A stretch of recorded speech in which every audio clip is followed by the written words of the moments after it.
तेज हो चुके हैं। जिस प्रकार से अलग अलग जगहों से तस्वीरें सामने आ रही हैं, उसी प्रकार का नजारा यहाँ पर भी।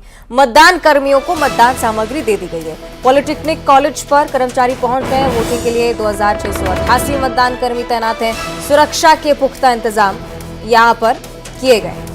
तो ये बड़ी जानकारी अलग अलग हिस्सों से निकलकर सामने आती हुई मध्य प्रदेश छत्तीसगढ़ दोनों ही जगहों पर मतदान को लेकर भारी सक्रियता। और मध्य प्रदेश की खासतौर पर आप बात करें अगर, तो मतदान दलों को सामग्री वितरण भी शुरू हो गया है और अपने अपने बूथ पर रवाना होने की तैयारियां भी शुरू कर दी गई हैं। सुरक्षा के पुख्ता इंतजाम में कहीं कोई परेशानी नहीं आए, इसकी भी व्यापक व्यवस्था है। चलिए सीधे आपको ग्वालियर लिए चलते हैं। हमारे सहयोगी सुशील कौशिक हमारे साथ जुड़ रहे हैं। सुशील, सवाल कई सारे, सुगबुगाहट कई सारी हैं, पर फिलहाल मौजूदा स्थिति बताइएगा, क्या माहौल है? बिल्कुल, देखिए कहीं ना कहीं जो लोकतंत्र का पर्व है महाउत्सव, उसको मनाने की तैयारियां हैं। और ग्वालियर की अगर बात करें तो ग्वालियर जिले में 1662 मतदान केंद्र है और उसके लिए आज मतदान दलों को रवाना किया जा रहा है। सुबह से ही से पहले यहाँ ग्वालियर की जो ग्रामीण सीट है भीतरवार और डबरा, उन सीटों के मतदान दलों को यहाँ से रवाना किया गया है। और अब 11 बजे के आसपास ग्वालियर शहर की जो सीटें हैं उन पर भी मतदान दलों को रवाना किया जाएगा। आपको बता दें कि 276 के करीब संवेदनशील और अति संवेदनशील मतदान केंद्र ग्वालियर जिले में है। तो कहीं ना कहीं मतदान दलों के सामने चुनौती भी रहेगी और यही वजह है कि मतदान दल पूरी तैयारियां यहाँ कर चुके हैं और जाने की तैयारियां हैं। और सुरक्षा के लिए भी अगर देखें तो 4000 से ज्यादा जवान तैनात किए गए हैं और उनको सुरक्षा के लिहाज से, और 8000 के करीब कर्मचारी। आप ये बताइए कि आज तैयारी है चुनाव को कराने की, किस तरह से आपकी पोलिंग पार्टी जा रही है, कहाँ जा रहे हैं आप? पूरी तैयारी है 19 डबरा में। किस तरह का क्या उत्साह रहता है लोगों में? बहुत अच्छा लग रहा है, सब लोग जा रहे हैं इकट्ठे होकर, अच्छा लग रहा है। अच्छा लग रहा है। इस बार लगता है कि मतदान का प्रतिशत भी बढ़ाने के लिए बड़ी जागरूकता चलाई है चुनाव आयोग ने और आप लोगों ने भी। हाँ, अच्छी व्यवस्था है और जागरूकता अच्छी है और मतदान बढ़ाने की भी संभावना है। तो इस बार जो कर्मचारी अधिकारी सभी जो मतदान में तैनात किए गए हैं, उनका लक्ष्य यही है कि ज्यादा से ज्यादा मतदान हो और निष्पक्ष मतदान हो, साथ ही लोग अच्छी तरीके से लोकतंत्र के पर्व में मतदान कर सके, ताकि इस महाउत्सव को एक अच्छे तरीके से पूरे मध्य प्रदेश में मनाया जा सके। बिल्कुल बिल्कुल, और इस उत्सव को मनाने का प्रयास लगातार चुनाव आयोग की तरफ से भी, आंकड़े भी हम लगातार दिखाई दे रहे हैं।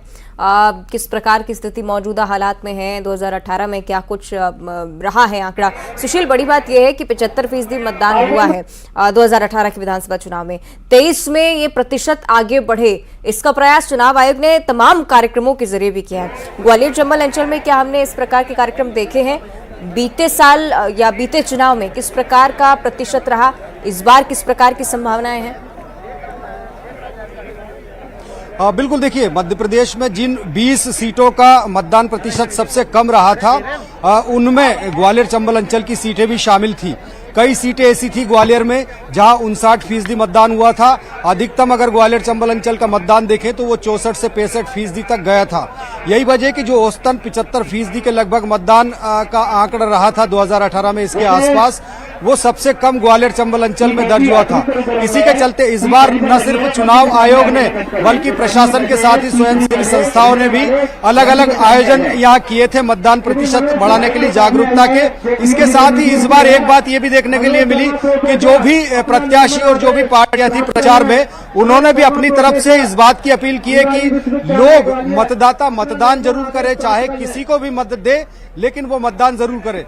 तो कहीं ना कहीं ये जो प्रक्रिया है, इस प्रक्रिया में प्रशासन के साथ चुनाव आयोग और आम लोगों के साथ प्रत्याशियों ने भी इस बार प्रयास किया है कि ग्वालियर। आप बने रहिए हमारे साथ, सीधे भोपाल का भी रुख करेंगे। सहयोगी शैलेंद्र हमारे साथ जुड़ चुके हैं। शैलेंद्र, पहले भी आपने तस्वीरें दिखाई, इस बार फिर से हम चाहेंगे कि अगर मतदान दलों को लेकर जो जानकारी हो वो जरूर साझा करिए। कब तक पोलिंग पार्टीज पहुंचेंगी, मॉक पोल को लेकर क्या सूचना है अभी तक? देखिए, बिल्कुल अगर मैं राजधानी भोपाल की बात करूं तो 2200 से अधिक मतदान केंद्र 7 विधानसभा क्षेत्रों में बनाए गए। सुबह 8 बजे से ईवीएम वितरण की प्रक्रिया जो है वो शुरू हो चुकी है और उसके बाद मतदान दल जो है वो बसों के माध्यम से रवाना होना भी शुरू हो गए हैं। भोपाल कलेक्टर आशीष सिंह की माने तो दोपहर 12 बजे तक सभी मतदान दल अपने अपने पोलिंग बूथ के लिए रवाना हो जाएंगे और उसके बाद पोलिंग बूथ पर पहुंचकर आज शाम से ही वो जिम्मेदारी संभालने का काम करेंगे। कल सुबह 7 बजे से मतदान प्रक्रिया शुरू होगी, जो देर शाम 6 बजे तक चलेगी। उसके पहले जो अभ्यर्थी हैं, जिनकी ड्यूटी राजनीतिक दलों की तरफ से लगाई गई है इस पोलिंग बूथ पर, उनके सामने से लगभग 6:30 बजे सुबह जो है वो मॉक पोल किया जाएगा और बताया जाएगा कि ईवीएम से जो चुनाव हो रहा है वो पूरी तरीके से निष्पक्ष है और उसमें किसी तरह की कोई छेड़छाड़ नहीं की गई है। उनकी उपस्थिति में इस मॉक पोल के बाद जो है 7 बजे से मतदान प्रक्रिया संपन्न कराई जाएगी। अगर राजधानी के लिहाज से देखें या पूरे प्रदेश के लिहाज मैं बात करूं तो 65,000 से अधिक पोलिंग बूथ पूरे प्रदेश में बनाए गए हैं। इसमें बड़ी संख्या में संवेदनशील और अति संवेदनशील मतदान केंद्रों की भी संख्या निकल कर आई है। ऐसे मतदान केंद्रों पर मतदान प्रभावित न हो, इसको लेकर निर्वाचन आयोग ने तमाम तैयारियां की हैं। चाहे वह सीसीटीवी के माध्यम से लगातार मॉनिटरिंग की बात हो या फिर अतिरिक्त बल देने की बात हो, इसके साथ ही उड़न दस्ते भी तैयार किए गए ताकि उन इलाकों में लगातार वो कॉम्बिंग गश्त करें और जो उपद्रवी लोग हैं जो मतदान को प्रभावित कर सकते हैं, ऐसे लोगों को मतदान से जो मतदान स्थल है उससे दूर रखा जाए। इस तरह के इंतजाम को बढ़ाने का प्रयास शैलेंद्र आप इससे कहेंगे। बहुत शुक्रिया फिलहाल ये जानकारी साझा करने के लिए। सुशील, आपका भी बहुत बहुत धन्यवाद। और राजनीतिक